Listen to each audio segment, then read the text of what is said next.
আসসালামু আলাইকুম and hello everyone, আমি মাহবুবা নিহা।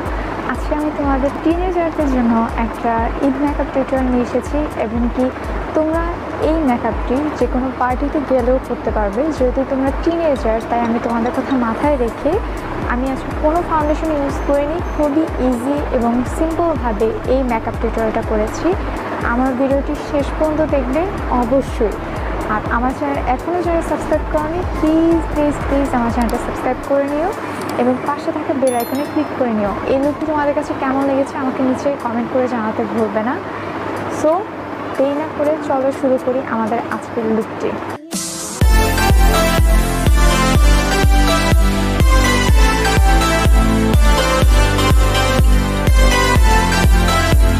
হ্যালো, আমার ফেসটা অনেক টায়ার্ড লাগছে দেখতে, তাই না?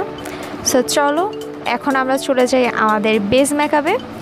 সো প্রথমেই আমাদের ইউজ করতে হবে একটা ময়শ্চারাইজার।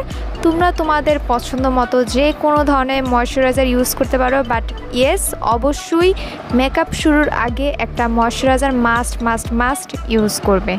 আমি এখানে যে ময়শ্চারাইজারটা ইউজ করছি এটা হচ্ছে ডাভের একটা ময়শ্চারাইজার। আজকে যেহেতু আমি বলেছি যে কোনো ফাউন্ডেশন ইউজ করব না, তাই প্রথমেই আমি বিবি ক্রিম নিয়ে নিব। এখানে আমি দুইটা বিবি ক্রিম ইউজ করছি, একটা হচ্ছে গার্নিয়ারের আর একটা fair and lovely BB cream. Fair and লাভলিটা হচ্ছে একবার পুরো জাতীয় একটা বিবি ক্রিম যা সবার কাছে পাওয়া যাবে। এটা দেখো আমার স্কিন টোনের চেয়েও অনেক ডার্ক, বাট কোনো ব্যাপার না। ডার্ক হওয়া সত্ত্বেও আমি আমার স্কিনে খুব ভালোভাবে এটা ব্লেন্ড করে একটা ব্যানানা পাউডার দিয়ে সেট করে ফেললে দেখবে যে এটা স্কিনের সাথে অনেকটা মানানসই হয়ে যাবে।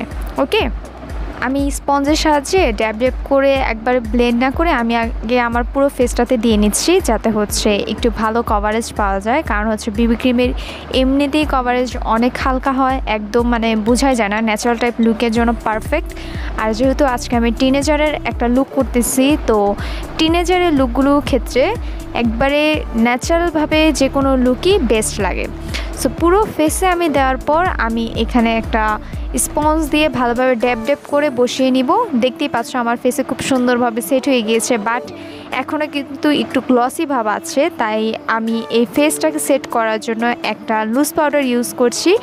এটা হচ্ছে W7-এর লুজ পাউডার অ্যান্ড এটা রিজনেবল প্রাইসে অনেক ভালো একটা লুজ পাউডার। পুরো ফেসটাতে ভালোভাবে লুজ পাউডার দিয়ে সেট করে নেবে, তাহলে ফেসে যে একটা গ্লসি ভাব আছে এটা একদমই থাকবে না। কারণ লুজ পাউডার দেওয়ার পর এটা পুরোটা ম্যাট হয়ে যাবে ফেসের মধ্যে।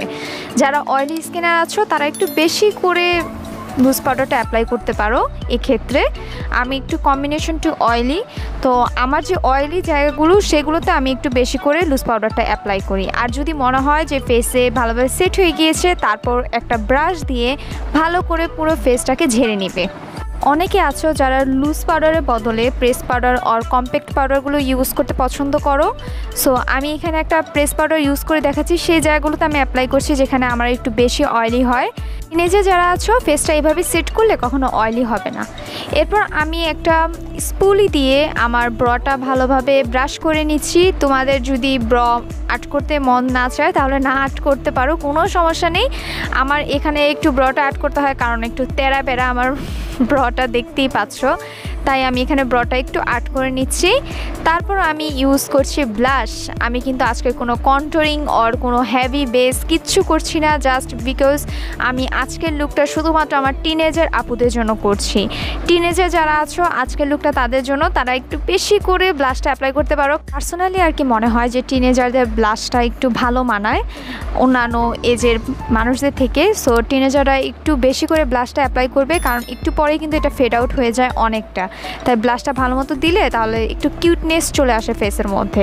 এরপর আমি এখানে ইউজ করছি একটা হাইলাইটার। এখানে আমি ইউজ করছি ওয়েট অ্যান্ড ওয়াইল্ডের একটা হাইলাইটার। এটার গ্লো সম্পর্কে কিচ্ছু বলার নেই। এই হাইলাইটারটা আমার পার্সোনালি অনেকটা ফেভারিট বলতে পারো। আর আমি একটু হাইলাইটার ফ্রিক পারসন, সো আমি একটু বেশি হাইলাইটার অ্যাপ্লাই করি যাতে করে আমার ফেসটা একটু বেশি গ্লো দেখায়। যদি তোমাদের টিনেজারদের মনে হয় যে হাইলাইটারটা তোমাদের ভালো লাগে না, তাহলে তোমরা এটা স্কিপ করতে পারো, কোনো প্রবলেম নেই। আমার মনে হয় যে যেহেতু আমরা এখানে একটা টিনেজারদের ঈদ মেকআপ আর যে কোনো পার্টিতে যাওয়ার মেকআপ করতেছি, তাহলে হাইলাইটারটা ইউজ করলে হয়তো ফেসটা একটু বেশি গ্লো করবে আর সুন্দর লাগবে। এখন আমরা চলে যাই আই মেকআপে। যেহেতু আমরা আই লুক করবো, আজকে আমি কোনো আইশ্যাডো প্যালেট ইউজ করব না। আমি ব্লাশ আর হাইলাইটার দিয়ে আমার পুরো আই লুকটা করে দেখাবো, কারণ এমন অনেক টিনেজার আছো যাদের কাছে কোনো ধরনের আইশ্যাডো প্যালেট নেই, কিন্তু এই দুইটা প্রোডাক্ট যদি থাকে তোমরা খুব সুন্দর একটা আই লুক তৈরি করে ফেলতে পারো। সেটাও আমি তোমাদেরকে এখন শিখিয়ে দিব। সো ফার্স্টে আমি দেখো কালার দুইটা নিয়ে খুব ভালোভাবে ব্লেন্ড করে দিচ্ছি। আগে একটা হালকা কালার শ্যাডো নিয়ে আমি উপরে ব্লেন্ড করেছি, দেন একটু ডিপ কালার নিয়ে আমি আমার পুরো লিডে ব্লেন্ড করে দিচ্ছি আগের কালারটার সাথে। দেখতে পাচ্ছ খুব সুন্দরভাবে ব্লেন্ড করবে। ব্লেন্ড করলে দুইটার আউটপুট অনেক সুন্দর আসবে, দুইটা কালার একসাথে মিক্সড করলে। যে কালারগুলো দিয়ে উপরে ব্লেন্ড করেছি ঠিক সেই কালারগুলো নিয়ে আমাদের নিচে চোখের নিচেও ভালোভাবে একটু ব্লেন্ড করে দিবে উপরের সাথে একবারে অ্যাডজাস্ট করে।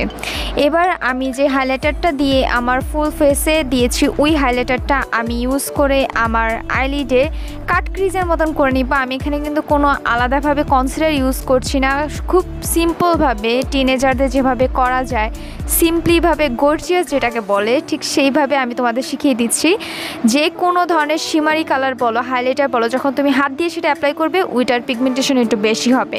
তাই আমি পিগমেন্টেশন একটু ভালোর জন্য হাত দিয়েও অ্যাপ্লাই করে দেখিয়েছি। তোমরা তোমাদের লিডে এইভাবে হাত দিয়ে করে নিতে পারো।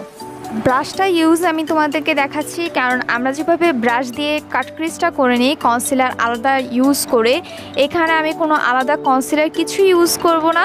শুধুমাত্র এই ব্রাশটাকে একটা সুন্দর পজিশনে করে নিয়ে আমি এখানে কাট ক্রিজের মতন করে আমার হাইলাইটারটা ভালোভাবে অ্যাপ্লাই করব। দেখতে পাচ্ছ আমি এখানে ব্লাশ আর হাইলাইটারের সমন্বয়ে খুব সুন্দরভাবে একটা আই লুক করে ফেলেছি দুইটার কম্বিনেশন মিলিয়ে। এবার আমি একটা লিকুইড গ্লিটার অ্যাপ্লাই করব, আর এই গ্লিটারটা আমি ওই জায়গাটাতে অ্যাপ্লাই করবো যেখানে আমি আমার হাইলাইটারটা ইউজ করেছিলাম। হালকা একটু নিয়ে তারপর ড্যাব ড্যাব মোশন করে আমি পুরাটা ছড়িয়ে দিব। আর এটা ছড়ানো হয়ে গেলে দেন আমি খুব চিকনভাবে একটা পেন আইলাইনার দিয়ে আমি আমার চোখে আইলাইনার দিয়ে নিব। চিকনভাবে দিচ্ছি কারণ হচ্ছে যদি তোমরা চিকনভাবে আইলাইনারটা অ্যাপ্লাই করো তাহলে তোমার যে মাস্কারাটা দেওয়ার পর তোমার চোখের পাপড়িগুলো একটু ঘন দেখাবে, তাই চিকনভাবে দেওয়ার চেষ্টা করবে। আমি এখানে যে মাস্কারাটা ইউজ করছি এটা হচ্ছে টেকনিকের একটা এপিক মাস্কারা, কিন্তু তোমাদের আমি সাজেস্ট করব টেকনিকের যে আরেকটা মাস্কারা আছে মেগাল্যাশ মাস্কারা, ওইটা ইউজ করবে। ওইটা রিসেন্টলি আমার হাতে এখন নেই, কারণ হচ্ছে ওইটা আমারটা শেষ হয়ে গিয়েছে, নইলে ওইটা আমি দেখাতাম। ওইটা তোমরা ইউজ করতে পারো, ওইটা বিগিনারদের জন্য বা টিনেজারদের জন্য অনেক ভালো একটা বেস্ট মাস্কারা। দেখেছো আমার পাপড়িগুলো কি সুন্দর ঘন লাগছে আর বড় বড় লাগছে। এটা হচ্ছে আমার মাস্কারা দেওয়ার পর সবসময় হয়, কারণ মাস্কারাটাকে আমি চাপ দিয়ে ধরি যেহেতু। এখন আমি একটা হোয়াইট লাইনার ইউজ করব, কারণ আমার চোখ অনেকটা ছোট। তোমরা যদি চাও তো তোমরা এটা স্কিপ করতে পারো, এটা না দিলেও কোনো সমস্যা নাই। এরপর আমি এইখানে ইউজ করছি একটা আইল্যাশ কার্লার। এটা দিলে আমার চোখের পাপড়িগুলো আরেকটু বড় লাগবে, কারণ এটা আমার চোখের পাপড়িগুলোকে একটু কাল করে দেয়। দেন আমি এখানে ইউজ করব একটা লিপস্টিক আমার ড্রেসের কালারে। এটা হচ্ছে আইমেজিকের একটা লিপস্টিক। দেখো পুরো আমার ড্রেসের কালারের সাথে অনেকটা ম্যাচ হয়ে গিয়েছে। লিপস্টিকটা শুকানো পর্যন্ত আমি ওয়েট করব, আর যখন লিপস্টিকটা ম্যাট হয়ে যাবে তখন লুকটা দেখতে আরও গর্জিয়াস লাগবে। ট্যান ট্যানা হয়ে গেছে আমার পুরো ফুল আই লুক। এখন তোমরা তোমাদের ইচ্ছে মতো যে কোনো হেয়ার স্টাইল, যে কোনো ড্রেস বা ড্রেসের সাথে ম্যাচিং করে যে কোনো কালারের লিপস্টিক ইউজ করে এই লুকটা করবে। আর এই লুকটা তোমাদের কাছে কেমন লাগলো আমাকে নিচে কমেন্ট করে জানাতে একদমই ভুলবে না। আমি খুব ইজি সিম্পল ওয়েতে অল্প কয়েকটা প্রোডাক্ট দিয়ে তোমাদের এই লুকটা করে দেখিয়েছি। দেখে একদমই মনে হচ্ছে না যে আমি বিবি ক্রিম দিয়ে বেসটা করেছি। দেখো কত সুন্দর ফ্ললেস একটা হাই কভারেজ বেস হয়েছে আমার। সো এই ছিল আমার আজ পর্যন্ত। আমার ভিডিওটি ভালো লাগলে প্লিজ প্লিজ প্লিজ এখনই সাবস্ক্রাইব করো এবং নিচে আমাকে কমেন্ট করে জানাও যে তোমাদের কেমন লাগলো এই লুকটি। কেউ তোমরা এই লুকটি করে থাকলে আমাকে অবশ্যই ট্যাগ করবে।